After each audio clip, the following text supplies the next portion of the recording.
નમસ્તે મિત્રો, આજે આપણે આલુ સેવ બનાવીશું. તે માટે મેં 2 બટાકાને બાફીને છાલ ઉતારી લીધી છે. હવે તેને આપણે ખમણી લઈશું.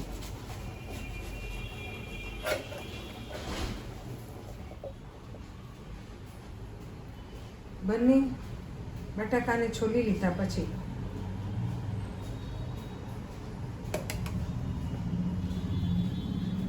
બે ચમચી ચણાનો લોટ અને 1 ચમચી ભરીને ચોખાનો લોટ ચાળીને લઈ લઈશું. લોટ બરાબર ચાળીને લઈ લઈએ. ત્યારબાદ તેમાં અડધી ચમચી સૂંઠ પાવડર, અડધી ચમચી ફુદીના પાવડર, થોડો આમચૂર મસાલો,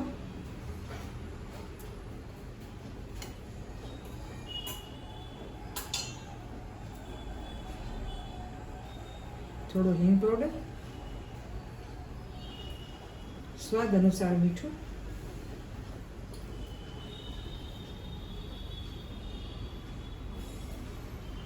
લાલ મરચાંનો પાવડર અને થોડી હળદર પણ ચાળીને લઈ લઈશું.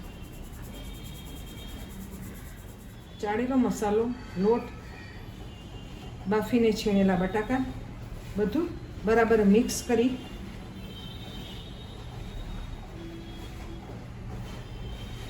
અને જરૂર જણાય તો જ થોડું પાણી નાખીને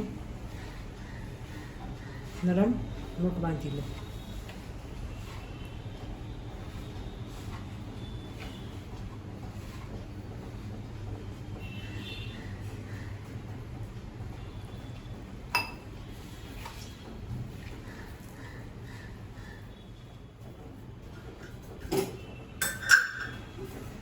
તેલ નાખવાનું રહી ગયેલું હોવાથી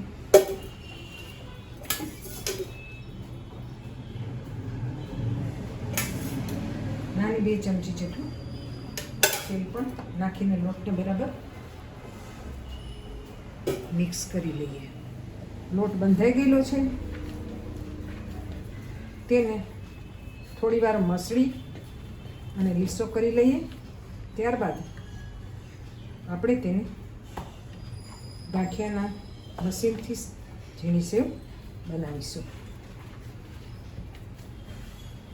થોડો લોટનો કલર ચેન્જ થાય ત્યાં સુધી તેને બરાબર મસળી લેવાનો.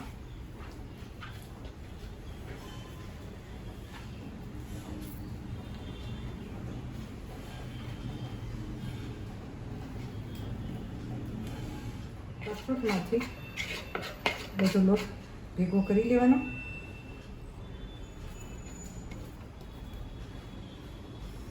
અને તેને 10 મિનિટ રેસ્ટ આપવાનું. ત્યારબાદ તેને સેવ બનાવીએ.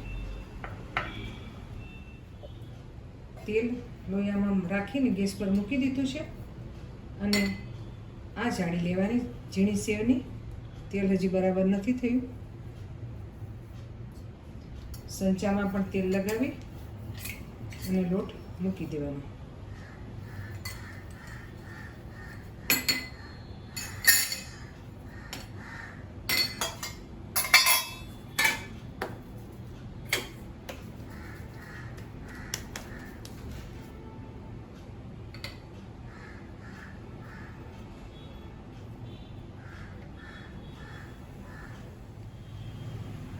તેલ થઈ ગયું હોય એવું લાગે છે. સેજ લોટ નાખીને આપણે ચેક કરી લઈએ. ગેસને થોડો મીડિયમ કરી દો અને આપણે સેવ પાડી લઈએ.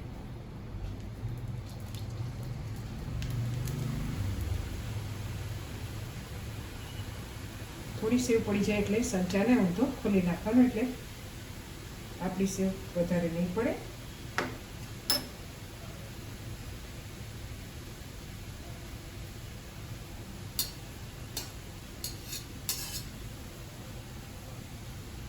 મીડિયમ તાપ ઉપર સેવને થવા દેવાનું.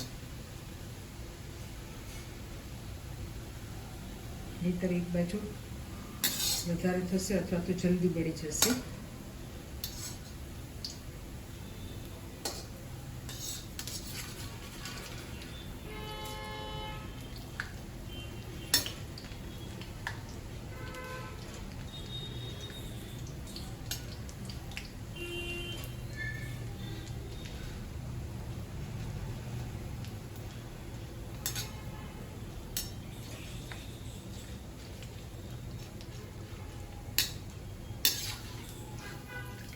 ફરી બીજી બાજુ પલટાવી દઈએ.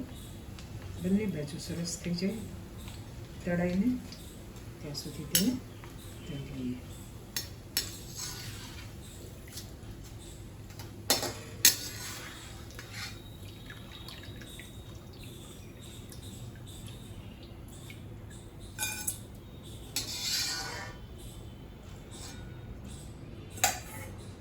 ફરી પાછું એ જ રીતે બીજો ઘાડ પણ ઉતારી લઈએ.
ફરી પાછી બીજી બાજુ ફેરવી નાખીએ.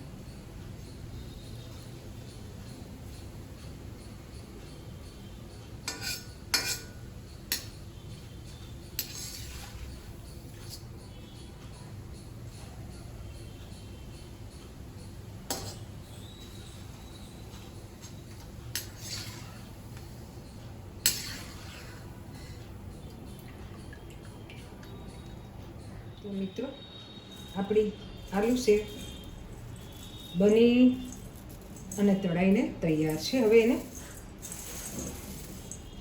આપણે ક્રશ કરી થોડી અને એરટાઈટ ડબ્બામાં ભરી લેવાની છે. તમે પણ ઘરે આ જ રીતે આલુ સેવ બનાવો અને એન્જોય કરો. એક નાનકડા રૂવામાંથી કેટલી બધી સેવ બની.